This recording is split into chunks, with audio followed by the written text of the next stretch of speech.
La realidad nacional. Con análisis periodístico profesional.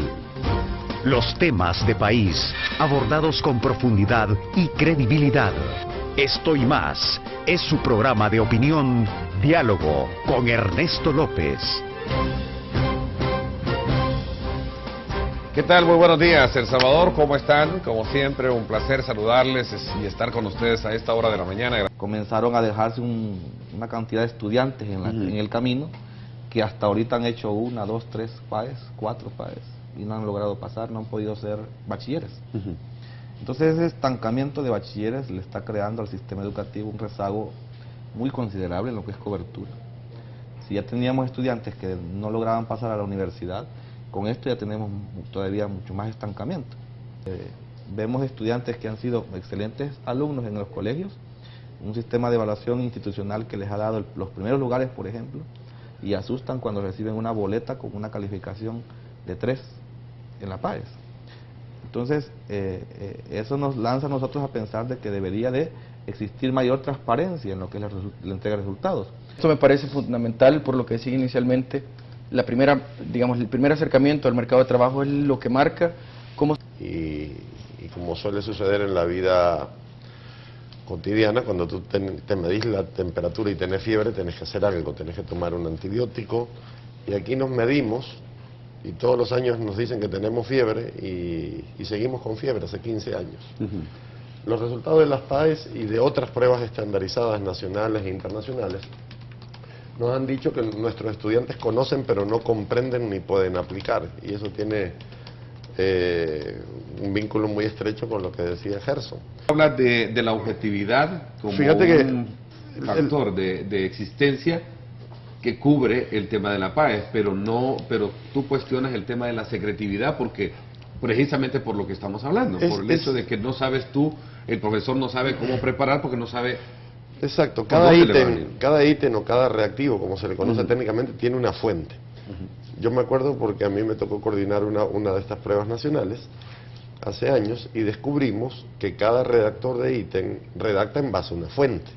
La pregunta es que de repente en el colegio donde está el profesor Melara, la fuente es un libro de texto, que de repente no es el mismo del externado. Correcto. O del liceo francés o de la escuela alemana. Entonces la pregunta tiene que ver con esos elementos didácticos. Hemos tenido que contratar una maestra para que dé 1 hora, porque no nos alcanza para más, en los fondos del presupuesto, para que dé lectura comprensiva a nivel de primer año. ¿Por qué llegamos a esa conclusión? Porque los jóvenes, muchos de ellos no pueden leer. Realmente cuando llegan a 9º grado no tienen lectura comprensiva. No tienen dominio de la aritmética básica. Yo no sé qué pasó por ahí, pero cuando yo recuerdo que del primer grado al 4º grado era requisito que uno supiera multiplicar, dividir, sumar, restar, la aritmética de los números enteros, de los números fraccionarios, de los decimales. Y el joven egresa de su 9º grado, se gradúa de su 9º grado, y esa competencia no la tiene. En el instituto tenemos una frase que dice, la PAES dice, el maestro da la clase, alguien por allá redacta los ítems, ¿verdad? Y el alumno no se sabe si realmente había recibido los contenidos. Porque es cierto que se habla de que está midiendo el bachillerato, pero es que el bachillerato ya es, digámoslo, el 11º piso, pues. El bachillerato es el 11º piso, quiere decir que ahí hay una acumulación del primero, segundo, tercero, cuarto al 6º grado, de deficiencias. ¿verdad? Entonces cuando llegamos al edificio, al último piso, que es el 11º, y vemos que está mal hecho y funciona mal, quiere decir que también tenemos que revisar las bases, ¿verdad? Si bien se ha venido hablando en los últimos años de que invertir en la educación, y eso ha sido por décadas, que es, digamos, un factor fundamental para que las sociedades y nuestros países crezcan, es importante empezar a utilizar estos instrumentos de medición de calidad, estos instrumentos que nos permiten, como decía Oscar, si empezamos a desmenuzar lo que nos da la PAES, más allá de la nota global, sino aquellas áreas donde hay que fortalecer. Con tareas, con exposiciones, con programas de ensayo, etcétera, puede usted ganar 7 puntos y con eso pasa prácticamente. El tema obviamente eso venía de ciertos principios de garantizar la la educación universal, la educación para todos. Es decir, el supuesto era que si tú aplazas a un niño, ese niño abandonaba y se perdía, lo cual no es así, pues. O sea, hay muchos que aplazan y siguen. Pero la PAES eso ha hecho, Oscar. Sí, sí, así es. La PAES ha dejado cuánta gente ahorita en el camino que no ha logrado, bueno, se aburrieron de hacer repetirla y no se han vuelto todavía a bachilleres. No son bachilleres. Yo creo que en el fondo... Cuando se puso como requisito para graduarse. Claro, por supuesto. Es que tiene un porcentaje, Claro, 25%. de la nota. Todavía lo sigue teniendo. Sí. Por ejemplo, ahorita hay gente que ha dejado matemáticas, porque el promedio institucional, sumado con el porcentaje que le dio la PAES, no le dio el mínimo que es 6. Entonces esa gente está estancada ahí. El padre de familia invirtió en sus 3 años y todavía no tiene su título de bachiller. Ese muchacho, para buscar trabajo, lo que tiene que presentar es un certificado de 9º grado, porque no tiene título.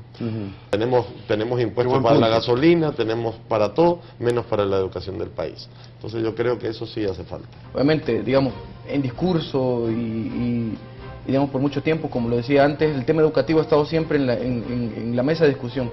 Sin embargo, a veces digamos, las acciones no se complementan o no son coherentes con el discurso. Y al final algo sorprendente de esto de la práctica profesional fue que los empresarios se van dando cuenta de las potencialidades de los alumnos y a muchos de ellos les dicen, mire, cuando termine el año, ¿cuándo termina el año? El 15 de noviembre, el 16 venite que ya tenés empleo. Y eso nos ha generado, por ejemplo, que en el área automotriz el 80% de nuestros jóvenes cuando sale ya tiene empleo. En el área de electrónica el 80%, en mecánica general es el 100%, en el área de electrotecnia el 100%, y en mantenimiento y reparación y eso de es computadoras, positivo, obviamente, ¿no? Claro que es positivo. Y hemos logrado lo que dice acá el licenciado Gerson, una interrelación entre la empresa y la institución. Tenemos más de 50 empresas que están enlazadas con nosotros. Cuando realmente el mercado quizás lo que está pidiendo son técnicos. Y nos damos cuenta en la estadística nacional la baja cantidad de matrículas de jóvenes en formación técnica, la alta cantidad de jóvenes en edad de 17 a 20 y tantos años que están en universidad y la capacidad de colocación en el mercado laboral de estos dos sectores. Como decía el profesor Melara, las estadísticas nacionales dicen un joven con formación técnica se coloca mucho más fácil que un joven con título universitario. Digamos, uno, porque la formación técnica es algo que se adecua mucho a lo que está demandando el mercado, y la formación universitaria no siempre se está adecuando, digamos, el volumen de jóvenes que están graduando a lo que el mercado está necesitando. O sea, necesitamos más abogados, necesitamos más administradores de empresas.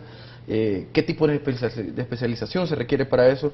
Son preguntas que son importantes. La verdad es que es fácil, digamos, desde los graderíos, pues, pedirle a alguien que meta gol, ¿verdad? Opinar. Pero fíjense que la verdad es que, miren, el maestro actualmente depende de los lugares donde esté, claro, un colegio donde hay una seguridad, un hombre uniformado ahí en la puerta, ¿qué marero va a llegar a molestar, verdad? Pero en muchas escuelas, ¿qué es lo que está ocurriendo? En comunidades donde están siendo dominadas por grupos delincuenciales.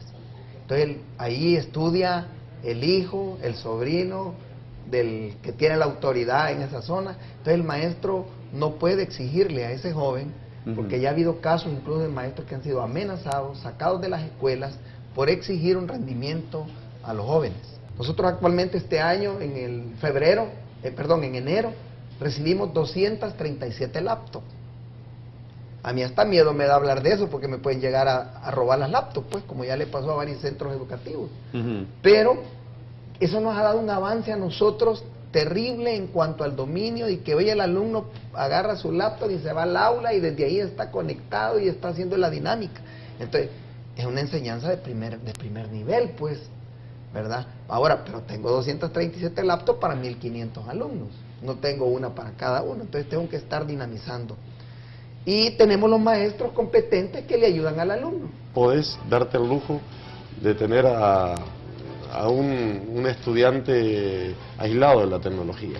Yo creo que hay que hacer más esfuerzos, tenemos que avanzar en la cobertura de 1 a 1 en PC, por lo menos eso estaba en el plan inicial de Vamos a la Escuela, decía que íbamos a tener 800.000 computadoras, después se bajó a 11.000 drásticamente por temas presupuestarios y creo que ni a 5.000 vamos a llegar.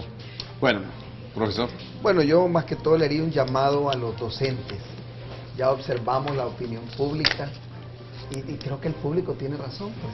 Habemos algunos que damos malos ejemplos en el contacto con el alumno en el aula, eso de estar llamando por celular, dejar solo a los alumnos, creo que eso lo podemos resolver nosotros mismos. Claro. Tenemos de adquirir una conciencia social de que somos responsables del futuro de este país. Y yo creo que con los pocos recursos que recibimos podemos hacer maravillas si el maestro pone un verdadero interés. Y a los jóvenes que también que debemos de pensar en un futuro, el famoso proyecto de vida. Interesante, Gerson, finalmente. Sí. Bueno, creo que recogiendo un poco las conclusiones que hacían los otros panelistas, es importante tener claro hacia dónde queremos estar dentro de 20, 25 años para que a partir de eso empecemos a construir políticas educativas de crecimiento que permitan contribuir a esto. Aprovechemos el potencial que tenemos de la gran cantidad de jóvenes que están entrando al mercado laboral, jóvenes que están entrando de edad de trabajar, para fortalecer esas capacidades y aprovechar al máximo su potencial. Bueno, y creo que ha sido de mucha reflexión el tema que este día, de mucho provecho, yo les agradezco. Hay un compromiso de este medio de comunicación de seguir abordando temáticas que se salen de un curso tradicional para entrar de lleno a tocar los ejes fundamentales del desarrollo de este país, como es el tema de la educación. Gracias, profesor, gracias, Javier, gracias también a ti, Gerson, y gracias también, Oscar. Saludos y éxitos en tu programa también, que trata estos temas a nivel académico. Saludos muy cordiales. Gracias por mi parte, esto es todo por hoy. Pásenla bien y como siempre recuerden lo más importante, amar a Dios sobre todas las cosas.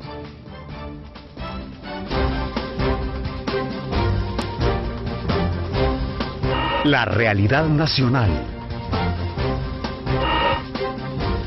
Con análisis periodístico profesional.